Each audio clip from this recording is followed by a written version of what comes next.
네, 안녕하세요. 제2세션의 첫 번째 발표는 강원대 법학전문대학원의 이혁 교수님께서 가맹대리점 시도 조정 협의회 활성화를 통한 상생협력 방안에 대해서 발표를 해주실 예정이고요. 그리고 지금부터 이제 제2세션의 사회를 맡으신 교수님께 마이크를 넘기도록 하겠습니다. 이문지 교수님 감사합니다. 안녕하세요. 제2부의 발표와 토론의 사회를 맡은 배재대학교 이문지 명예교수입니다. 제3세션의 발표는 가맹 대리점 시도 분쟁 조정 협의회를 통한 상생 협력 방안에 관해서 강원대학교 법률전문대학원의 이혁 교수께서 발표를 해주시겠습니다. 그리고 네 번째 세션의 발표는 중소기업연구원의 차경진 박사께서 담당을 하시는데 지금 아직 이 자리에 도착을 하지 못했습니다. 그래서 제가 그때 도착하시면 소개를 드릴 수 있는 시간이 있을지 모르겠습니다. 아무튼 먼저 이혁 교수께서 발표를 하시고 그 다음에 차경진 박사께서 발표를 하시는 걸로 진행을 하겠습니다.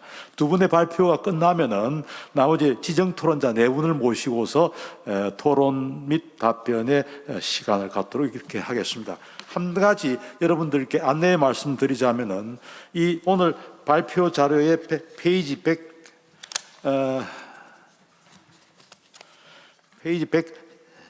20페이지에 가시면은 네 번째 세션의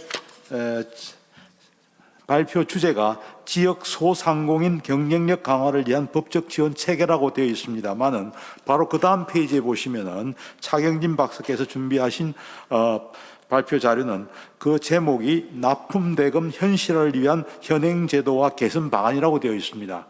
두 주제가 일치된 점이 많이 있습니다만은 지금 발표 준비된 자료 자체는 좀 더 구체적인 주제를 가지고 다루는 것이기 때문에 실용적인 그런 실행 방안을 도출할 수 있는 보다 개선된 것이라고 이렇게 양해를 해주시면 고맙겠습니다.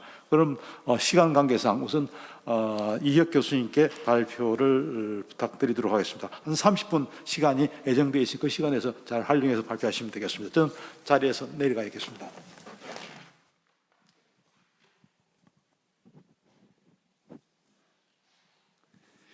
예, 안녕하십니까. 강원대학교 이혁입니다.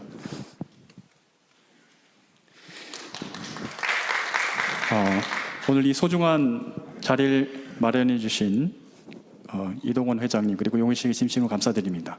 그동안 이제 학회가 많은 학술적인 논의가 이루어지고 있었지만 실제 법이 실사구시적인 학문이 어떻게 작용하는지에 대한 논의가 충분치 못한 그런 접점이 찾기 어려운 부분이 많이 있었는데 오늘 이러한 새로운 시도를 통해서 지자체와 함께 실사구시적인 논의의 장을 첫 시도했다는 점에서 상당히 의미가 있다고 생각합니다. 그래서 오늘 발표는 이런 실용적인 측면에 맞춰서 말씀드리겠습니다. 잘 아시다시피 이 공정경제는 여전히 유효한 주제입니다. 그래서 20대 국회 그리고 최근 작년까지 21대 국회까지 숨가쁘게 입법이 이루어졌습니다. 공정거래법의 전면 개편이 40만에 이루어지고 그 다음에 가불관계법 혹은 징벌 가맹사업 오늘 논의할 대리점법만 해도 징벌적 손해 단체 구속권 등등 여러 거대 담론들의 논의가 계속 이루어지고 입론이 이루어지는 상황입니다. 그러나 지금 최근의 상황에 봤을 때는 실질적으로 지역의 도민들, 국민이 아닌 도민들, 시민들의 삶이 얼마큼 나아지고 있는지에 대해서 이미 이루어진 입법이 실질적으로 어떻게 작용하는지에 관해서 실제 지난 2019년 2월 이후에 가맹분쟁 시도분쟁조정위원회가 실제로 사건들을 정밀하게 분석하고 이에 대해서 입법적인 대안을 고민해보는 그런 시간을 갖겠습니다.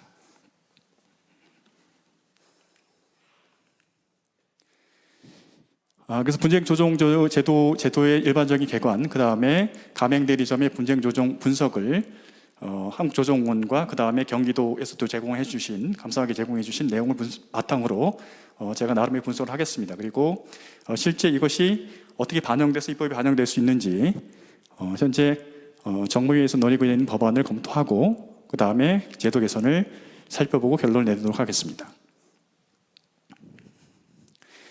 조정제도는 개관이 누구보다 잘 아셔서 이와 같은 흐름이 이제 잘 진행되고 있습니다.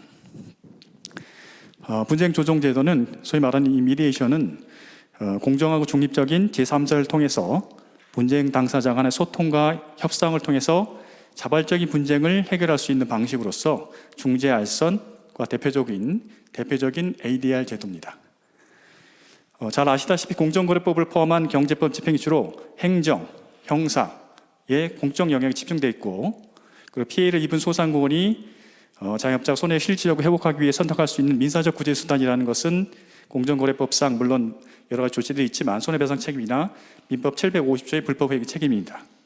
그러나 민사상 손해가 인정되기 위해서는 엄격한 입증을 요하고 아직 디스커버리 제도 같은 상황이 부재한 상황에서 증거의 편제, 경제력의 차이 등에 의해서 영세한 소상공인들이 구제를 받기가 사실상 용이하지 않고 있는 상황에서 ADR은 상당히 중요한 실질적인 역할을 수행한다고 보겠습니다. 그래서 분쟁조정 제도는 사적 집행을 확대해서 공정위의 규제 영역을 분배해서 공적 집행의 효율을 도모한다는 측면에서 역시 의의가 적지 않고 지속적으로 확대될 필요가 있다고 생각하고 있습니다. 이 분쟁조정협의회는 잘 아시다시피 원래는 한국공정거래조정원에 있었습니다. 그래서 2007년에 8월 공정거래법 개정을 통해서 한국공정거래조정원이 설립되고 분쟁조정을 신설해서 공정 감행 분야가 도입됐으며 그 입법 취지는 피해자의 신속하고 실질적인 피해 구제 그리고 사적 분쟁의 공정의 인력과 자원이 과도하게 집중되는 문제를 해결하기 위한 것으로 시작되었습니다. 2018년 분쟁조정은 공정, 약관, 가맹, 하도급, 유통, 대리점 6개 분야로 총 6개 분야로 확대되면서 조정 신청 건수는 처음 520건에서 18년도에 3,480건으로 증가해서 대표적인 분쟁 조정 제도로 정착을 하게 됐습니다.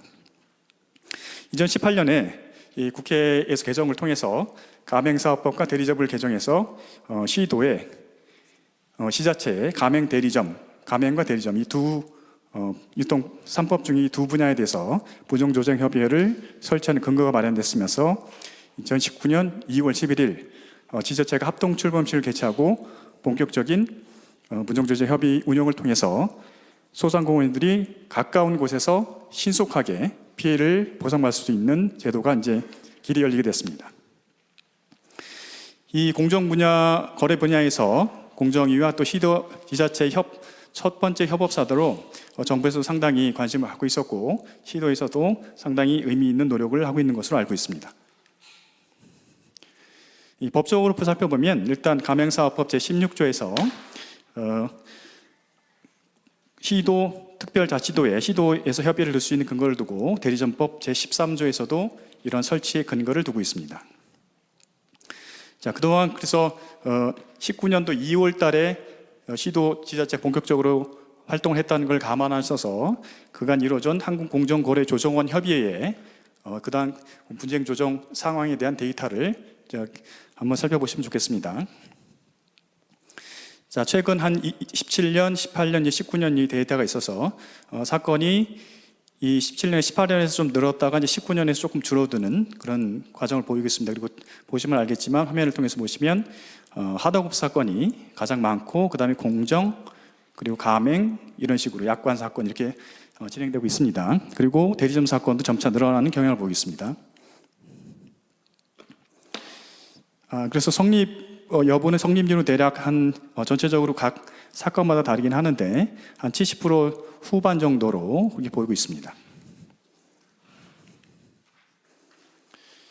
신청 유형 이게 분석 자료를 살펴보시면은 여러 가지에 따라서 분석을 할 수 있지만 일단 신청 유형과 그다음에 실질적으로 조정해서 처리하는 사건의 분류 유형은 딱 일치하지는 않습니다. 그런 데서 발생하는 문제는 이제 나중에 다시 언급하도록 하겠습니다. 일단 신청을 기준으로 봤을 경우에는 이제 가맹 계약이 들어서기 전 단계, 즉 디스클로저 단계에 있는 가맹금 예치라든지 정보 공유에서 허위 과정 제공 금지 의무 등 이런 사건들이 좀 많이 발생을 했었고, 그다음 계약의 단계에 들어선 이후에서는 부당한 계약 해지, 그다음에 경영 악화 등으로 인해서 영업 침해 등의 문제가 발생했고, 분류 기준으로서는 이제 뭐 기타 가맹본부 지원이라든지 경영 악화 등 실질적인 경제 사정에 기한 것들이 이제 기타로 분류되는 그런 상황입니다. 그리고 이제 사업장 소재지별 사건 접수 현황을 일단 보시면은 다양하게 분포가 되어 있는데 주로 신청인의 주소가 서울인 경우가 많이 있고 경기, 뭐 부산 이렇게 골고루 분포되어 있습니다. 특징적인 것은 피신청의 주소가는 대부분 이제 서울에 본사겠죠. 서울에 이제 집중되어 있는 상황입니다. 자, 그래서 아까 그 협의회를 이제 2020년 상반기까지 좀 더 데이터를 추가한 상황이면 이 상황을 지금 보여드리고 있습니다. 특징적인 것은 말씀드렸듯이 이 가맹 사건하고 대리점 사건이 19년도를 기점으로 상당히 이제 감소하고 있는 폭을 갖고 있다 말씀드리겠습니다. 자, 이런 협의회 분쟁 조정 사건 처리를 보게 되면 최근 3년 6개월까지 보게 되면 총 11,377건이 이루어졌고 사건 접수는 하도급, 공정, 가맹, 약관, 대리점, 그다음에 유통 순으로 증가하게 됩니다. 그리고 18년 대비 19년에는 대략 한 사건이 한 447건 정도 감소하게 되는데 특히 가맹 사건이 굉장히 큰 폭으로 감소를 하게 됩니다. 그래서 이것은 시도의 지자체의 협의회가 이제 등장하게 되면서 영향을 미친 것이 아닌가 이렇게 파악이 되고 있습니다.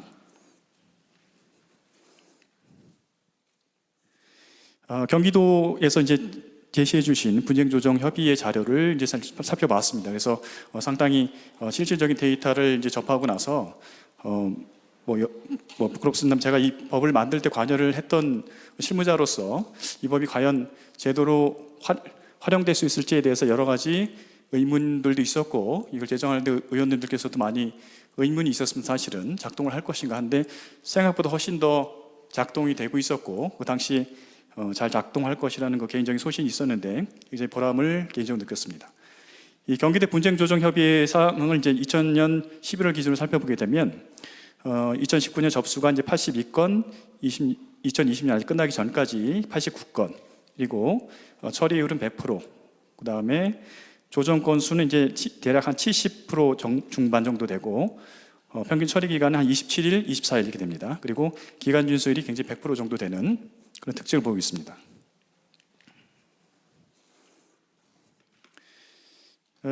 접수 처리 현황을 살펴보게 되면 19년 가맹 사건이 이제 74건, 그다음 대리점 사건이 8건 정도 되고, 그다음 20년이 들어서는 대리점 사건이 한 14건 정도 돼서 늘어나게 됩니다. 그래서 이 표를 좀 여러분이 주의 깊게 보실 필요는 이 분류 기준에 따라서 각 시도 지자체마다 다른 기준이 있을 수 있는데 일단 성립과 불성립에서 종결 부분이 있습니다. 성립, 불성립, 종결.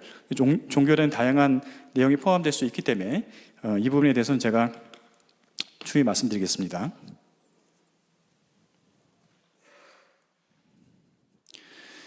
평균 처리 기간은 약 25일, 그리고 대리점 같은 경우는 40일인데 법상 처리 기간은 30일로 되어 있고 한 번 연장에 관해서 60일 안에 이제 처리되도록 되어 있습니다. 근데 상당히 빠른 시간에 이 처리가 하고 있는 것으로 알고 있습니다. 아까 이 세션에서 우리 팀장님께서 오셔서 제가 한번 여쭤보기도 했는데 정말 빠른 프로세스로 잘 처리되고 있는 것 같습니다. 피해 구제 성과는 가맹, 대리점 해서 대략 한 10억 정도 되고 51건을 평균으로 봤을 때는 한 건당 대략 한 2천만 원 정도의 피해 구제화 성과가 있다고 보고 있습니다. 유형별 처리 현황을 좀 살펴보게 되면 일단 가맹금 미반환 사건이라든지 허위 과정 제공, 그래서 아까 말씀드린 대로 계약 단계에 들어가기 전 디스클로저 단계에서 있었던 여러 가지 갈등 관계는 여전히 유지하고 있고, 그다음에 불공정 거래 행위 중에서 부당한 손해배상의 의무 부담 사건이 좀 많은 것이 특징적으로 눈에 띕니다. 그다음에 기타로 분류된 사건이 이제 상당히 있는데 이 분류가 아마 조정원에서 예전에 작성한 데이터를 기반을 하다 보니까 여러 가지 다른 내용들이 기타에 포함된 것으로 보입니다. 대리점 같은 경우에도 계속적 거래 관계에서 발생할 수 있는 경제적 이익의 제공 강요, 그 다음에 불이익 제공 사건들이 주요 사건을 차지하고 있습니다. 주요 조정 사건에 대해서도 이제 경기도에서 제시한 사건 제가 데이터를 봤었고 의미 있는 사건을 감행과 그 다음에 대리점 사건 이 두 가지를 나눴습니다. 그래서 하나 감행은 이미 분쟁 조정이 합의에 이른 사건이고 대리점 반품 거래 사건인데 사실은 조정 절차가 종료된 사건입니다. 그래서 문제가 있고 여러 가지 면에서 문제가 있음에도 불구하고 중소기업으로 사건이 이제 종료되는 그런 문제가 발생하게 됩니다. 이 부분에 대해서 또 뒤에서 짚어보겠습니다. 자, 지금까지 결과를 일단 살펴보게 되면 시도 분쟁 조정 협의에 있어서는 조정 제도가 조기에 성공적으로 안착하고 있다 이런 평가를 내려도 무방하다고 판단됩니다. 그래서 이제 상대적으로 봤을 때 이 사건 경기도 사건 전체적으로 많이 일어났던 것을 보실 수 있고 그다음에 그에 비해서 또 공정거래 조정원 사건이 이 가맹과 대리점 사건이 한 30% 넘게 감소하기 때문에 시도 협의의 본종 조정 업무가 상당히 분산되고 있음을 이제 추정할 수 있다 이렇게 말씀드리겠습니다. 그래서 이제 총 171건이 처리돼서 153건이 처리되는 그런 실적을 올리게 됐습니다. 그래서 실제 접수된 사건하고 그다음에 처리된 사건이 차이가 좀 있을 수 있는데 그 부분에 대해서는 또 설명드리겠습니다.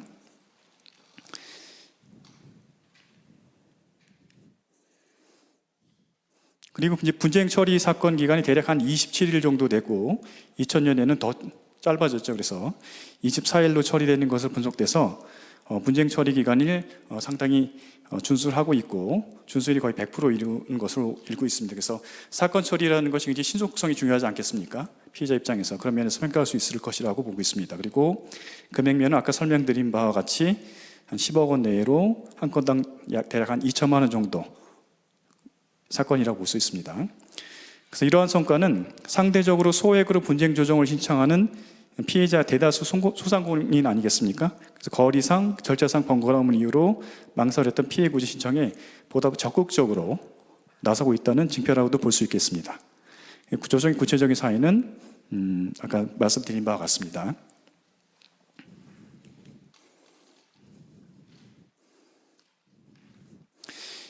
그래서 지금 여러 가지 데이터가 굉장히 양호하고 그 조정의 성립률이라든지 아니면 조정 신청 사건이 굉장히 늘고 있어서 이것을 어떻게 좀 더 활성화시키고 발전할 수 있는지 여러 가지 논의가 필요한데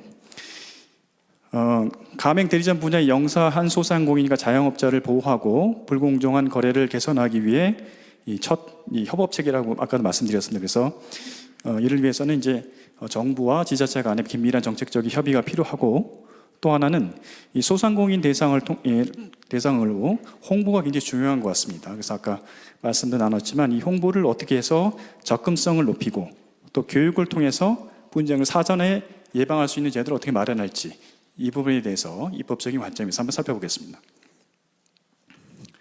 지금 현재 21대 국회 가맹사업법의 이제 주요 개정안들에 대해서 전수조사를 제가 해보고 관련 시도에서 지금 관련된 내용들에 대해서 주요 법률들을 이제 가져왔습니다. 그래서 아까 서두에서 말씀드린 바와 같이 이미 가물 관계를 이제 주요 경제 민주화의 관점에서 단체 구성권, 징벌적 손해배상, 삼배 소송 이런 것들이 큰 틀에서 이미 상당 부분 입법화됐기 때문에 그 이후에 어떻게 구체적으로 시도해서 이를 구체화할 수 있는지 그런 내용들을 중점으로 보겠습니다. 일단 그 민양배 의원안에서는 시도지사에게 실질적인 실태 조사권이나 또 고발 요청권, 그래서 더 나아가서 여기에 대해서 처분권까지 이제 부여하려는 그 시도의 적극적인 역할을 요구하는 그런 법안들이 지금 소위에 상정되어 있습니다. 그리고 이 배진기 의원안은 그 위반의 조사권까지 부과하고 그 다음에 고발 요청권을 아울러 이제 부여하는 시도지사 이제 신고할 수 있고 공정위가 아닌 이런 법안을 마련해 상정하고 있습니다. 그다음 또 이 부분도 굉장히 의미가 있다고 생각하는데 김승수 의원안은 이 창업 교육 의무를 부과하고 시도지사에게 교육 현황에 대해서 조사권을 부여하는 문제를 또 법안을 마련했습니다. 잘 아시겠지만 이 가맹 사업이라는 것이 이제 접근성이 쉽다고 생각할 수 있지만 실제로 충분한 그 소상공인으로서 나서기 전에 교육이 잘 이루어지지 않기 때문에 교육 부분이 굉장히 중요한 문제를 갖고 있습니다. 그래서 근데 이 교육을 공적인 기관에 맡길 것인가 아니면 사적인 가맹 연맹체에게 맡길 것인가 굉장히 중요한 문제인데 일단 공적인 기관에 맡기는 것으로 이렇게 법안을 발의했습니다.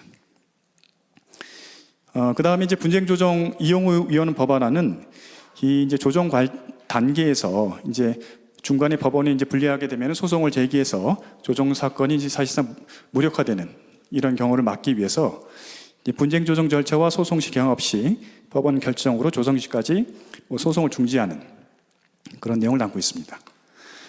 그리고 또 이 법안은 이미 입법화됐습니다. 성일종 위원안은 얼마 전에 입법이 돼서 소위 1+1 제도인데 잘 아시다시피 가맹 사업이 어떤 것이 잘 되면 이제 난립하지 않습니까? 그래서 우리가 기생충이라는 영화에서도 그 주인공이 뭐 대만 카스테라를 운영하다가 안 되지 않았습니까? 뭐 대만 카스테라, 뭐 대만 왕 언니 카스테라 뭐 이렇게 등등등 해가지고 모두가 이제 몰락하는 그런 문제를 막기 위해서 능력이 있고 그다음에 사업성이 있는 가맹본부가 가맹점을 할 수 있도록 소위 말해서는 중국에 있는 2.1년의 원칙을 우리식으로 적용해서 하나의 가맹본부를 1년 동안 성공적으로 운영한 경우만 가맹사업을 전개할 수 있도록 하는 법안이 통과됐습니다. 이 법안이 의미 있는 것은 이 시도지자체에 지금 그동안 그 조정원에게 부여되고 있었던 정보공개사의 등록 의무가 시도로 넘어가기 때문에 그것과 연관하게 되면 상당히 그동안 형식적 심사에 머물렀는데 이 실질적 심사로 그 가맹본부의 우수함과 불리함을 가릴 수 있는 중요한 제도라고 보고 있습니다. 다만 뭐 그 시도에서는 업무가 좀 가중될 수 있지 않을까 하는 뭐 걱정도 있습니다. 자, 대리점법 개정안도 보게 되면 특징적인 것은 가맹사업법에서 제공되고 있는 정보공개서를 대리점에도 적용하는 이런 법안이 이 배진경 위원안이 제출하고 있습니다. 그 다음에 특징적인 것은 지금 우리가 논의되고 있는 그 가맹사업법이나 공정거래법이 과거에 이 조정의 효력이 이제 재판 상황회가 아니었었죠. 그래서 지금 이제 재판 상황회를 다 법 개정을 통해서 개정을 했는데 여전히 대리점법에는 그렇지 못합니다. 그래서 조정조서의 효력을 관련 규정을 정비하는 내용이 담겨 있습니다. 이 박정 위원안은 이제 분쟁조정 업무와 운영 지침을 이제 통일적으로 운영할 수 있는 방법을 규정하고 있습니다. 그리고 이용우 위원안은 아까 가맹사업과 비슷한 그런 내용을 담고 있는 내용이라고 할 수 있습니다. 자, 그래서 지금까지 살펴본 그 분석 데이터와 그 다음에 입법 현황을 통해서 어떻게 분쟁조정 협의를 이제 개선해 나갈 것인가 이 살펴보도록 하겠습니다. 일단 앞서 말씀드렸듯이 공정거래조정원에서 현재 운영하고 있는 조정시청 6개죠. 공정, 약관, 가맹, 하도급, 유통, 대리점 이렇게 6개 분야이지만 시도 분쟁조정협의회로 넘어가는 것은 가맹사업과 대리점 사건에 한정됩니다.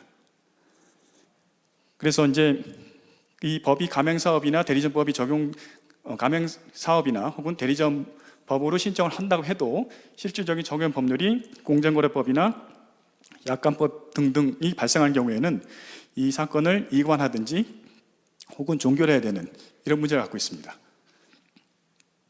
그래서 소위 말하는 아까 그 데이터에서 보여드렸던 접수와 처리가 이제 불일치할 수 있는 내용이 발생하게 됩니다. 그래서 구체적인 내용을 봤더니 가맹사건인데 알고 봤더니 민법상의 계약상의 채무 이행이라든지 뭐 신의치기 원칙이라든지 계약의 해지권, 해제권, 뭐 사업 활동 방해라든지 아니면 약관법의 적용 사건이라든지 이렇게 그래서 진짜 막상 기대를 하고 지자체에 신청을 했는데 지자체에서 하고 싶어도 법률상 제한 때문에 하지 못하는 이런 불일치가 발생하게 되는 것입니다. 잘 아시다시피 가맹사업법이 적용되기 위해서는 소위 말하는 프랜차이즈가 적용되기 위해서는 뭐 4가지 요건, 뭐 독립적 지위라든지 통제와 지위, 뭐 영업표시 사용 허락, 뭐 계속적 거래 관계 등등의 공정에서 분류한 5가지 요건을 일단 충족해야 될 뿐만 아니라 그 다음에 제3조에서 적용 배제 요건이 배제되면 안 됩니다. 그래서 6개월 동안 지급한 가맹본부에 대한 가맹금 총액이 뭐 100만 원 이하라든지 이런 경우는 또 가맹사업법이 적용되지 않는 일부 규정인 그런 문제를 갖고 있습니다. 또 가맹사업법은 공정거래법의 특별법이긴 하지만 불공정거래 행위 중에서 부당거절, 부당유인, 거래상 지위남용 그리고 RPM 및 재판매 가격 유지 행위에 한해서 우선 적용되기 때문에 그렇지 않은 여타 불공정거래 행위에 대해서는 여전히 공정거래법이 적용된다 이렇게 생각하시면 되겠습니다. 대리점법도 마찬가지입니다. 대리점법 역시 대리점 사건이라고 불린다고 해서 무조건 대리점이 적용되는 것이 아니라 이 대리점법의 제2조의 정의에 해당할 뿐만 아니라 제3조의 적용 제외에 해당하지 않은데 대표적인 것이 이제 아까 사례 살펴봤듯이 공급업자가 중소기업자이거나 대리점이 중소기업자에 해당하지 않은 경우에는 또 해당하지 않고 또 거래상 우월적 지위가 있지 않다고 인정된 경우에는 이 동법이 적용되지 않고 가맹사업법 또 자본시장법 등등의 대기유통법 등 관계가 굉장히 복잡합니다. 그래서 그걸 해석하는 것이 굉장히 그 실무자들도 어려운 문제 중에 하나입니다. 그렇기 때문에 이것을 신청이든 내가 대리점을 하고 있는 상황에서 문제가 발생했으니까 당연히 시도해서 처리해 줄 것이라고 가져갔지만 이런 복잡한 법률 관계를 일체적으로 파악하는 것이 쉽지 않다 이렇게 말씀드리겠습니다. 또 특히 이제 약관법도 상당히 많이 적용되는 사건을 아까 살펴보셨는데 이 약관법은 잘 아시겠지만 이 특정 거래 분야의 약관에 대해서 다른 법률의 규정이 특별한 경우를 제외하고는 약관법을 적용하도 규정되어 있기 때문에 여러 사건들이 또 종결되고 또 이관되는 그런 문제를 갖고 있습니다. 자, 그래서 이런 문제를 해결하기 위해서는 우선 분쟁조정협의회가 지금 서울시, 인천, 경기도, 그다음 부산 이렇게 4개 시도가 운영되고 있는데 또 앞으로 추후에 확대되겠죠. 이런 가맹 대리점들이 이 법률적인 절차를 파악하는 것이 굉장히 어렵습니다. 따라서 이러한 절차적 어려움을 해소하기 위해서 공정거래조정원, 그다음 시도협의회가는 피해를 일괄적으로 처리할 수 있는 협력체계 내지 이 시스템을 구축하는 것이 굉장히 필요한 것 같습니다. 사건이 어떻게 제기되고 처리하게 되고 있고 넘어가고 있는지 그런 부분에 대해서는 시스템 구축이 필요하다고 생각하고 있습니다. 그 다음에 또 하나 걱정은 뭐냐면 이 통일적 사건 처리에 있어서 통일적 기준을 마련하는 것이 일단 중요하다고 생각합니다. 그래서 그 입법을 할 때 제가 좀 지나고 나니까 좀 실수가 아니었나 생각되는 부분 중에 하나가 뭐냐면 관할을 정하지 않았습니다. 관할을. 그래서 아까 대다주 사건이 본부가 이제 서울이 입정되고 있는데 이 관할이 없기 때문에 그 4개 시도에 또 공정거래조정원에 어디든 그 조정을 신청할 수 있게 되는 겁니다. 그러다 보니까 이 사건의 통일적인 일관성의 확보가 굉장히 중요한데 경우에 따라서 아직 그런 일이 발생하지는 않았지만 좀 더 유리하게 어느 부분 가맹본부든 가맹점 사업자든 간에 일방에게 어느 정도 유리한 사건이 계속 조정 사건이 나오게 되면 그쪽으로 사건이 몰릴 수도 있는 그런 문제가 발생할 수 있습니다. 그래서 조정 시점의 불균형이 발생했기 때문에 이 통일적인 판단 기준을 어느 정도 마련하는 것이 굉장히 중요하다고 생각합니다. 그리고 또 하나는 그 시도 지자체의 업무가 지금 계속 가중하게 되는 것 같고 아까 말씀드렸던 바와 같이 가맹사업법에 1+1 제도가 도입되면서 이 정보공개서를 등록하는 업무가 형식적인 업무에 그치지 않고 상당히 과중한 업무로 바뀌게 됐습니다. 그래서 이런 부분을 처리할 수 있는 전문적인 인력을 양성하고 또 인적인 물적인 지원이 따라야 되겠습니다. 이런 조건들이 따르게 된다면 시도분쟁조정협의회를 지금 현재의 가맹과 대리점이 그치는 사건을 지금 논의되고 있는 하도급이라든지 아니면 온라인 플랫폼이 만들어졌을 경우에 더 많은 한 150만 명 정도 업계가 또 되지 않겠습니까? 이런 부분에서도 활동할 수 있는 역량적인 그 업무를 확대할 수 있는 기회를 또 맞지 않을까 이렇게 생각하고 있습니다. 그리고 또 그 실질적인 문제, 법적인 문제라고 하는 실질적인 문제인데 교육 및 홍보를 강화하는 것이 굉장히 중요하다고 생각하고 있습니다. 아까 말씀드렸듯이 공정거래법상 그 행정적 그다음에 형사적 처벌이 이루어진다고 해도 피해자가 실질적으로 이 자신의 피해를 보상받는 것은 아닙니다. 그렇죠? 과징금을 물린다고 해도 그것이 국고로 계속되기 때문에 따라서 민사적으로 손해배상 혹은 공정거래법상 민법상 제기할 수 있는데 여러 증거 편제 때문에 어렵기 때문에 실질적으로 그 중소기업 연구원에 따르면 전체 소상공인의 상당수가 불공정 거래의 피해를 받고 있지만 대다수의 소상공인은 피해를 감내하고 묵인하고 있습니다. 이것은 이 거래 중단으로 인한 불이익 염려, 불공정 피해에 대한 대처하기 위한 지식과 방법이 매우 무지하고 실제 피해에 대해서 도움을 청했지만 기관의 만족도는 100점 만점에 30 정도 되기 어려울 정도로 이제 낮은 편이었습니다. 그래서 19년도에 결단을 내려서 시도 지자체로 분쟁조정 기능을 확대하는 것은 소상공인이 일터각기에서 신속하고 간명한 피해 구제를 받는 데 있으므로 영세 소상공인의 피해를 실질적으로 구제하기 위해서는 이러한 시도 협의회의 기능에 대한 교육과 홍보를 강화할 필요가 있습니다. 그래서 또 제가 그 경기도 홈피를 보긴 했는데 피해 신청을 하게 되면 이제 공정분쟁조정협의회 조정원에서 만든 포털 서비스로 넘어가기도 하는데 하나 제안을 드리면은 그 경기도의 공정거래 홈페이지 자체에 거기 안에 바로 이제 신청할 수 있는 하나의 뭐 배너를 만든다든지 이렇게 하면 접근성이 좀 좋지 않을까, 이런 제안을 실무적으로 드립니다. 그다음에 정부와 시도지자체 간의 정책 공조가 굉장히 중요한 것 같습니다. 지금 현 정부는 공정거래 기반의 포용적 가불경제 정책, 그래서 공정위 주도로 공정경제 기반을 지방으로 확산하기 위한 노력들을 많이 하고 있습니다. 그래서 많은 입법적인 그 고려를 갖고 있고 또 전향적인 자세를 갖고 있다는 것이, 제가 뭐 당국자를 만나서 얘기해봐도 그런 태도를 갖고 있는 것이 분명한 것 같습니다. 다만 이제 시도지자체의 능력이 어느 정도 갖춘다는 것을 전제로 하겠죠.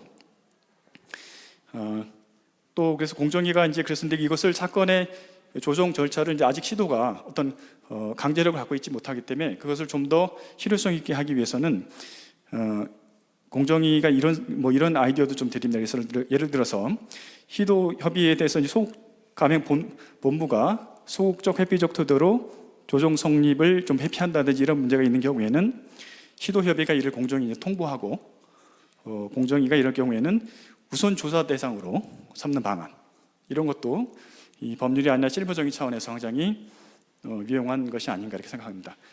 이 사건이 그 공정위 서울시 같은 경우에도 많이 쌓여 있지 않습니까? 그래서 우선 처리한다든지 이런 방안으로 협의할 수 있는 방안이 있지 않을까 이렇게 제안을 드립니다. 그리고 입법 과제는 아까 살펴본 바와 같이 이 과거에서는 뭐 경제 민주화라는 거대한 담론 때문에 재벌 개혁이라든지 경제 개혁이라든지 가불 관계라든지 이런 문제에 대해서 좀 약간 가맹사업과 그 가맹본부와 가맹점 대리점, 또 대리점 본사와 대리점 간의 또 갈등 관계에 기반한 이런 법률적인 조치가 많이 마련되지 않았나 이렇게 생각되는데, 이제 좀 더 양자 간의 협력 단계로 넘어가는 것이 좋지 않을까 이렇게 생각을 합니다. 그래서 그래서 이 법은 산업진흥의 관점에서 일단 봐야 될 것이 필요하다고 생각합니다. 그래서 산업부 조사에 따르면 가맹 19년도에 보게 되면 가맹 사업만 보더라도 가맹 사업이 매출이 122조 원입니다. 이것은 국내 GDP의 대략 한 6.4%를 차지하는 엄청난 선압으로 이제 성장하게 됐습니다. 그리고 종사자도 133만 명에 차지해서 고용의 4.7%를 차지해서 상당 부분, 유통에 있어서 상당 부분을 차지하고 있다고 알 수 있습니다. 따라서 가맹 사업은, 대리점 사업은 서로로 이해관계를 달리하는 자를 당사자로 하는 일반 거래와는 달리 상대방을 통해서 자신의 단점을 보완하고 장점을 살려가는 상호 의존적인 면이 강한 사업 방식이죠.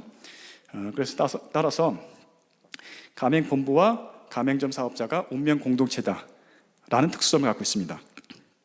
따라서 잘 운영만 하면 가맹사업, 대리점 사업은 양 사업자 모두에게 윈윈이 되는 전형적인 상생 협력의 방식이라고 볼 수가 있습니다.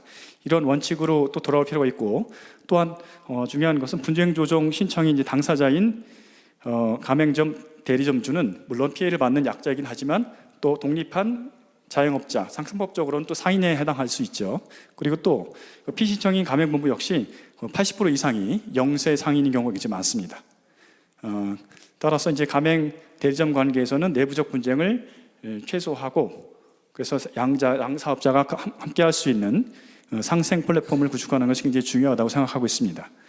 따라서 대립적인 관계, 갈등적인 관계를 입법을 어느 정도 이제 상당 부분 강화하지 않았습니다. 그래서 이 바기닝 파워가 상당 부분 갖춰졌기 때문에 서로 상생할 수 있는 방안을 이 조정관계제도를 통해서 분쟁 단계에 들어가기 이전에 마무리 지어서 소위 말하는 풀뿌리 경제 단계에서 이런 경제적인 민주주의를 실천할 수 있는 하나의 플랫폼으로 운영되기를 바라는 마음입니다. 이상으로 마치겠습니다. 네, 안녕하십니까. 중소기업연구원의 차경진입니다. 제가 오늘 발제해 드릴 내용은 납품대금 현실화를 위한 현행 제도와 개선 방안에 대한 부분입니다. 안내문과는 다르게 좀 주제가 특정돼서 좀 의아하셨을 텐데, 그 납품대금 현실화가 현재 지금 매우 중요한 제도이기도 하고 해서 특정하였음을 미리 좀 말씀드리겠습니다. 제가 오늘 전반적으로 말씀드릴 내용은 납품대금 그 조정제도에 대한 전반적인 이해와 그리고 요건과 절차, 그리고 기본적으로 납품대금 조정제도에 대한 수위탁 거래를 기본으로 하고 있기 때문에 그에 대한 특성을 좀 설명드리고요. 그리고 향후 개선 방안에 대해서 고민했던 부분을 공유드리도록 하겠습니다. 먼저 납품대금 조정제도의 의의를 보시면 그 인건비, 그러니까 노무비라든지 경비 등의 그 공급 원가 변동으로 인해서 납품대금 조정이 불가피한 경우에는 수탁기업 혹은 그를 대신한 협동조합이 위탁기업의 납품대금 조정을 신청하는 제도입니다. 기본적으로 그 대상은 모든 수위탁 기업 간의 거래 관계에 적용된다는 것이 특징입니다. 제가 편의상 세 가지의 유형으로 나누어 보았는데요. 제1 유형은 수탁기업이 위탁기업에 직접 납품대금 조정 협의를 신청하는 것이고요. 두 번째는 수탁기업의 신청에 의해서 협동조합이 위탁기업에 신청하는 유형이 있고요. 그리고 세 번째는 그 수탁기업이 협동조합을 통해서 신청을 하고 다시 협동조합이 중소기업 중앙회를 통해서 위탁기업에 신청을 하는 그런 세 번째 유형이 되겠습니다. 1번, 2번의 유형은 기존에 있던 것이고요. 3번 유형이 올해 법 개정으로 시행되는 새로운 제도입니다. 최근 개정된 법률을 보시면 대중소기업 상생협력 촉진에 관한 법률, 약칭으로 상생법의 개정을 통해서 수탁기업을 대신해서 위탁기업과 납품대금 협의를 할 수 있는 주체에 중소기업 중앙회가 추가적으로 규정되게 되었습니다. 4월부터 시행이 됐고요. 약 한 2달 정도 시행되고 있는 실정입니다. 각 유형에 대해서 살펴보면 수탁기업이 직접 위탁기업에 신청하게 된 경우에는 특별하게 별도의 요건이 필요치 않습니다. 납품대금의 조정이 불가피하다라고 판단되는 경우에 수탁기업이 신청을 하도록 되어 있고 그 절차를 보시면 수탁기업이 위탁기업에 조정 신청을 하게 되어 있습니다. 그리고 수탁기업은 위탁기업에게 신청을 한 이후에 위탁기업 10일 정도의 기간 내에 조정 개시를 하여야 하고요. 그리고 다행히도 30일 내에 조정 성립이 되면 절차는 그로써 종료하게 되고 만일에 위탁기업이 해태하거나 거부하는 경우에 중기부에 조정 신청을 할 수 있는 전반적인 절차는 이렇게 되어 있습니다. 그리고 두 번째 유형을 보시면 협동조합을 통하여 신청하는 경우인데 전반적인 내용은 절차는 비슷하지만 가장 중요한 것이 일정 기준 이상의 공급 원가 변동이 있어야 합니다. 그 기준은 대통령령에 정하여져 있고요. 우선 협동조합이 수탁기업에게 신청을 받아야만 하고요. 그러면 협동조합이 20일 내에 위탁기업에 조정 신청을 하도록 되어 있습니다. 이하 절차는 앞서 말씀드린 바와 유사합니다. 그렇다면 일정 기준 이상의 공급 원가 변동이 무엇이냐라고 하는 경우에 시행령에 규정된 내용을 살펴보면 특정 원재료에 소요되는 재료비가 계약 금액의 10% 이상을 차지하고 그 원재료 가격이 10% 이상 변동된 경우를 볼 수 있습니다. 그리고 재료비, 그리고 노무비, 그리고 경비 등 이렇게 구체적으로 시행령에 규정이 되어 있습니다. 그리고 세 번째로 중소기업 중앙회를 통하여 신청하는 경우인데요. 앞서 말씀드린 협동조합의 유형과는 좀 신청일의 차이를 보이고 있습니다.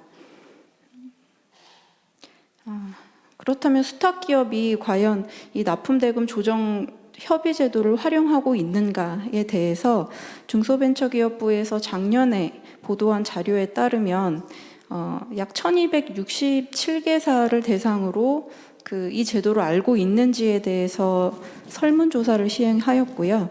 그 중에 약 과반인 50%, 51%에 해당하는 기업에서 이 제도는 알고 있다라고 응답을 하였습니다. 그리고 그렇다면 실질적으로 이런 납품 대금의 조정이 필요한가에 대해서 96개사가 필요한 상황이다라고 응답을 하였고 그 중에 65%는 납품대금 조정 협의제도 신청을 한 경우입니다. 그렇다면 그 96개사 중에서 63개사는 신청한 결과 다행히도 85% 정도가 합의에 도달하였고요. 그리고 일부 합의한 경우는 14%를 차지하고 있습니다. 그리고 전체 1267개사 중에서 향후 이 제도를 활용하겠느냐라고 하는 물음에 과반인 60% 정도가 이 제도를 활용하겠다라고 응답한 바 있습니다. 근데 지금 말씀드린 내용은 그 협동조합을 통해서 이 납품대금 조정 협의 제도를 진행한 것은 아니고요. 수탁기업이 위탁기업에 직접 신청한 경우, 즉 제1유형에 해당하는 경우에 대한 그 설문조사 자료임을 참고해 주십시오. 그 납품대금 조정 협의 제도에 대해서 법적인 구조를 좀 살펴볼 필요가 있는데, 그 중앙회가 수탁기업을 대신해서 조정협의에 나서는 경우는 민법상 위임과 매우 유사한 성질로 볼 수 있습니다. 해서 중앙회는 납품대금 조정협의 제도를 진행하더라도 수의탁 계약의 당사자는 아니기 때문에 이 점을 매우 유의할 필요가 있고요. 해서 위임의 본질에 따라서 선량한 관리자의 주의 의무로서 수탁기업과 긴밀히 소통하여 의사를 확인할 필요가 있습니다.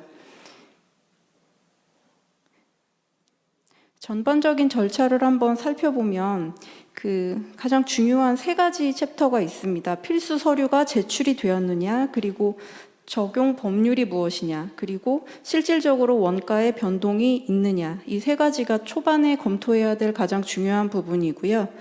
그 필수 서류 검토 부분에 있어서 그 협동조합이나 혹은 중앙회가 관련 자료를 제출받을 때 상당수가 많은 부분이 수의탁 계약서 자체가 존재하지 않는 경우가 많다고 합니다. 이런 경우에는 계약서에 준하는 자료를 확인해서 진행할 필요가 있고요. 그리고 후반부에 설명드리겠지만 상생협력법상의 수의탁 거래인지의 여부가 매우 중요합니다. 이 부분에 있어서는 앞으로 제가 그 개선 방안에도 언급할 부분인데 가장 첫 번째 이유는 사실 수의탁 거래이지만 하도급 거래에 따른 조정이 있으면 이 절차 자체를 진행할 수 없기 때문에 초반에 이 부분을 확인하는 것이 필요하고요. 잠시만요.